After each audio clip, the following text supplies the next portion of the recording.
What do the stats show on the difference between the prior generations and ours? I mean, I know that our perception is that was the greatest generation, right? That's what we call it.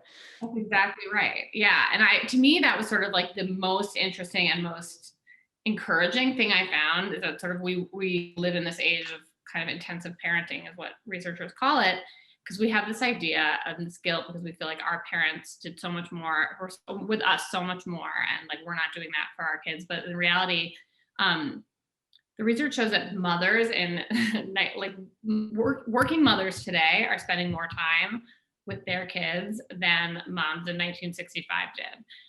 And that's worth noting because mothers in 1965 were not working the way in the numbers that they are today, and they had more kids than we do today. So there's a lot of factors at work, but I always use that to say like, oh my God, we're doing enough. We're doing what the women before us and the mothers did before us. And we do have this idea that that's like the golden age of family. And I think part of that comes from television, probably. Part of that comes from just, not having a real true sense of, what the realities were. When you're kids, your memory is a little skewed, but also our parents didn't live in this age of intensive parenting. I mean, now there is this idea that parents need to take responsibility for like all the outcomes for their children. And so we need to, this idea of helicopter parenting and snowplow parenting is like a sort of newish phrase, which is parents who have to feel that they need to kind of plow away any obstacles in front of their kids towards their success. And these are things that didn't really exist in the same way. So I always say, I say in the book, like, I like to call out that research because to me it says like we are doing enough. It's okay. We're doing more, actually. I was about to say we're doing more than enough. That is so wild. I feel like that needs to be like imprinted on the inside of all of our minds every time we feel guilty about something, because that is, I mean, like you said, Stevie, that is a lot. That is a lot. It's hard to swallow. And it's crazy to think because those moms in that generation we're certainly not feeling the same level of guilt we're feeling. God, no. The perspective to know they're not. I always talk about The Marvelous Mrs. Maisel. I don't know if any of you watch that show, but like her kid's like never around. Yeah. I'm like, actually, I do wonder that sometimes during that show. I'm like, where are they? Yeah. Watching the show. I know. It's crazy. Acceptability. And I think it's good.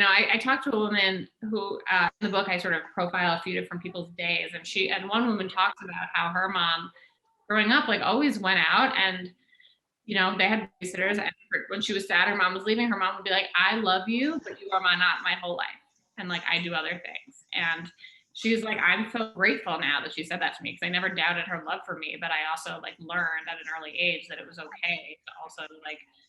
And as one expert, I interview parents in this book, and I also interview sort of parenting. One person said to me, she was like, it's probably good for kids to learn that the entire world doesn't, like the sun, doesn't revolve around them, because that's life. Joey, you just made an interesting comment about that in the chat. I don't know if you want to, if you're in a place where you can't unmute, that's fine. But if you want to unmute and elaborate, I'd love to hear more. Yeah, well, my mom grew up in the 50s and 60s, and she's always comparing, and I think it's because also I look like my grandma a bit, but she's always comparing me to what her mom had done. And she's like, when I was a kid, my mom would be spending all afternoon like sewing thing, because she also would sew clothes, sew curtains, doing house duties, but then also socializing with friends. And rarely would she ever be carting my mom or her brother to any sporting events or anything.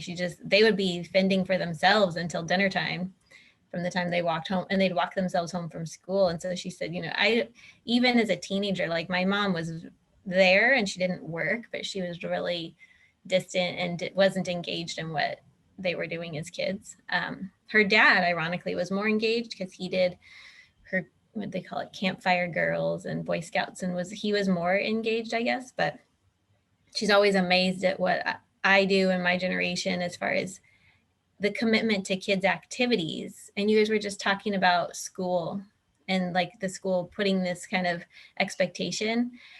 And I've revolted a little bit in that. I'm just my kids are elementary aged. I'm over it. And so if they want to do Spirit Week, We write it on their whiteboard calendar and it's their responsibility. I'm like, I don't have time for this. If you guys want to do Spirit Week, then you do it.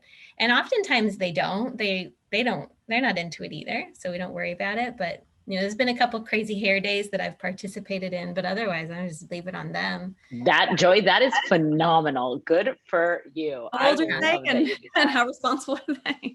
Yeah. Well, and I think that's my husband and I both, we're both really trying to give our kids more responsibility than I think other parents that were around. But we're like, if they don't like dinner, they have to make their own dinner. And I don't care if they're going to have Cheerios or not, but I'm not going to sit there and listen to them complain to me that they don't want to eat something that I've made 10 times and now they don't want it. I'm like, fine, eat your own dinner, right? I love that so much. Yeah, but mine would then literally choose to go make himself cereal every night. And yeah, and they do. I mean, there's times where they do.